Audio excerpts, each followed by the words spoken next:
tout le monde. Donc là ce sera un peu, pas une revue non, mais ce sera mes conseils et avis sur le clay gun, donc, ou la seringue, hein, vous l'appelez comme vous voulez. Donc je l'ai mis dans le truc Sephora, enfin vous voyez la marque, hein, Sephora, donc je l'ai mis dans un truc dans le genre. Voilà, avec tous les embouts. Donc je vais vous conseiller un peu les embouts qu'il faut prendre, etc. Alors, je vais tout vider, je vais vous montrer comment ça marche. Moi, je l'ai payé, pour info, je l'ai payé 10,50 €, donc 10,50 €. Hein. Moi, je l'ai acheté au champ parce qu'il y a un petit coin patati patata. Donc, il n'y a rien en marque Fimo, mais il y a de la marque patati patata. En bref, si vous avez regardé mes achats, vous aurez plus d'infos. Donc, n'hésitez pas à regarder mes vidéos et tout. Alors, je vais vous conseiller un peu l'embout qu'il faut pour la chantilly. Pour la chantilly, c'est ceci qu'il faudrait que vous preniez. Donc on va, je sais pas si je vais vous faire un test. Hein, je fais peut-être un test. Ouais. Je vais vous faire un petit test. Bah déjà, je vais vous montrer tous les embouts. Je vous ferai un test après. Donc on a l'embout. L'embout. Donc je pense que cette vidéo durera un petit peu longtemps. Ceci. Et puis ceci. Cela. Non, d'ailleurs, pour la chantilly, pardon, c'est pas les trois là, c'est ceux-là, en fleurs. Après, il y a ceux-là. Il y a encore ceux-là. Après, dans les sortes de ces formes-là, il n'y a rien d'autre. C'est déjà bien. Après, dans les sortes de petits ronds, etc. Ils sont un petit peu, je trouve, en fait, ils sont presque tous... Ah non, ils sont pas en double, c'est vraiment des tailles différentes. Donc, je vais faire du plus gros au petit. Donc on a celui-là. Après on a celui-là. Après on a celui-là. Après on a celui-là. Après on a celui-là. Et après on a celui-là. Donc voici pour les ronds, il y en a vraiment beaucoup. Donc si vous voulez faire des boudins de tailles différentes, par exemple pour les lollipops et tout, vous sortez avec la seringue. Enfin moi je l'appelle le clay gun, hein, au clay gun. Et ça marche super bien. Enfin moi je le conseille, surtout pour les donuts et tout. Hein. Après je vais vous montrer un peu les formes dans ce genre. On en a 3. Donc, je vais vous faire du plus grand au plus petit. Hein. On a celui-là, celui-là et le tout petit. Après, dans les formes un peu originales, bah, il reste plus que ça. Non, c'est bon. Après, il y en a 3 dans les formes originales. Là, je vais vous montrer les 3 derniers. C'est des petits tirets qui vont vous sortir en fait des plaques. Des plaques, mais vraiment des plaques. Hein, comme ça. Voilà, des plaques. Donc, pour vous sortir des plaques, ça. Je vous ferai peut-être une petite vidéo avec... pour le dégrader avec le clay gun. Je sais pas, si vous voulez la vidéo du dégradé avec le clay gun, demandez-moi. Avec plaisir, je vous la ferai. Après, dans les formes un peu originales, il y a le carré, il y a le demi-cercle, enfin, c'est très original tout ça, et un petit triangle. Voilà, triangle équilatéral. Donc voilà, donc on a 1, 2, 3, 4, 5, 6, 7, 8, 9, 10, 11, 12, 13, 14, 15. On a 20 embouts. Alors moi j'ai testé celui-ci pour faire en fait sur un plateau un peu bizarre, fromage. Vous voyez les petits bouts qui en bas, c'est ça sort du clay gun.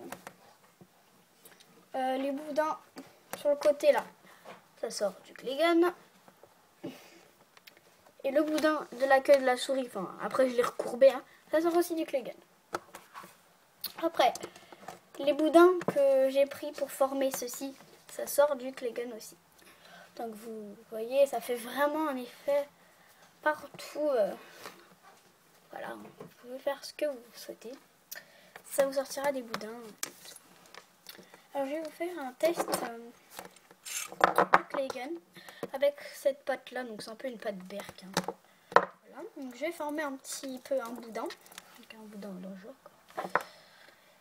Et un peu plus fin, donc voilà, comme ça, c'est parfait. Je le mets, hein. Même si ça reste comme ça, vous le laissez. Après je dévisse ici là la partie qu'il y a. Voilà, je le dévisse. Hein. Voilà. Et ça vous donne ceci. Donc, je pose ma plaque ici. Enfin, moi j'ai choisi. Tiens, non, je vais choisir pour vous montrer un peu les plaques. Voilà, comme ça. Parce que après, vous, en fait, là il y a l'embout et là, en fait, on ferme dessus. Voilà. Et vous vissez avec l'embout dessus. Hein. Voilà, ça vous fait ça. Après, vous avez ça et vous prenez le pouce. Hein. Voilà, qui se situe comme ça un peu. Voilà. Et par contre, je vous le conseille, mais si vous n'avez pas beaucoup de force ou autre, je vous conseille pas trop. Donc voilà, vous poussez jusqu'à voir un peu la pâte là. C'est un petit peu dur à pousser. Voilà. Donc j'ai pas mis beaucoup de pâte. Donc voilà. Donc je vais vous montrer qu'est-ce que ça donne parce que j'ai vraiment pas envie de vous faire tout le long de la pâte. Donc je vais couper. Vous voyez ce que ça donne. Donc je vais vous montrer l'embout plaque. Donc j'ai fait juste un tout petit bout. Hein. Vous voyez, ça vous donne une plaque. Une toute petite plaque. Hein. Donc la prochaine fois, toujours, hein, la prochaine fois si vous voulez faire des plaques, c'est idéal. Donc voilà. Donc ça vous fait vraiment des plaques. Donc le mieux c'est vraiment de prendre le blanc pour faire avec de la chantilly. Hein. Le blanc. Voilà. Après en fait ça s'enlève de la seringue très facilement. Vous poussez tout au bout et vous enlevez. Vous voyez, c'est tout propre. Enfin, il y en a un petit peu sur les côtés. Voilà, l'embout est là dessus sur la pâte. Vous l'enlevez tout simplement. Hein. Voilà. Et voilà, vous voyez, j'ai enlevé. Et l'embout est assez propre. Voilà. Donc c'était ma revue. Hein. Un peu de mon côté. Ça coûte un petit peu cher, mais ça vaut le coup. Bon, ça vaut le coup, mais c'est un petit peu dur à pousser pour obtenir la forme. Donc moi, je m'appuie sur mon sol, sur mon tapis. C'est pour ça que j'allais pas trop vous faire de démonstration d'une grande plaque parce que je vais pas me mettre au sol non plus. Parce que j'ai besoin d'un appui assez facile à faire. Voilà. Les inconvénients, c'est que vous voyez un petit peu à l'intérieur, il reste des morceaux de pâte. Alors comment faire? Vous glissez tout simplement la pâte, le petit truc là, le pouce-pouce, et vous allez en sortir de la pâte. Vous voyez, toujours un petit peu de pâte. Je fais ça jusqu'à qu'il n'y en ait plus. Je revisse à chaque fois le petit embout hein, droit parce que la dernière fois je n'ai pas vissé droit, du coup j'ai dû le revisser avec une pince. Donc voilà ce que ça a fait. Donc c'est le clay gun à 10,50, je l'ai payé. Qui se présentait comme ça. Mais je l'ai ouvert. Hein. Donc c'est de la marque Patati Patata, c'est top quoi. Donc voilà. Donc la durée de la vidéo est un peu longue. Hein, voilà.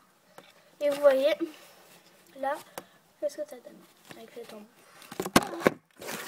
Bah, j'espère qu'en tout cas ça vous aura plu, que vous aurez un peu décidé de l'acheter ou pas.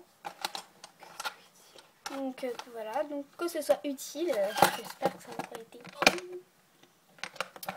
Et donc voilà, bon, bah, en tout cas on se retrouve pour une nouvelle vidéo qui sera un tuto. Donc je m'en excuse, j'avais dit que ce serait un tuto sûrement. J'avais dit que c'était un tuto dans le tuto du donut que j'avais fait. Je vous avais dit que la prochaine vidéo ce sera un tuto. Mais non, ce n'est pas un tuto. C'est un peu mes conseils et mes avis sur le clay gun que j'ai rangé et voilà. Bon, j'espère qu'en tout cas cette vidéo vous aura plu et on se retrouve pour une nouvelle vidéo. Bye!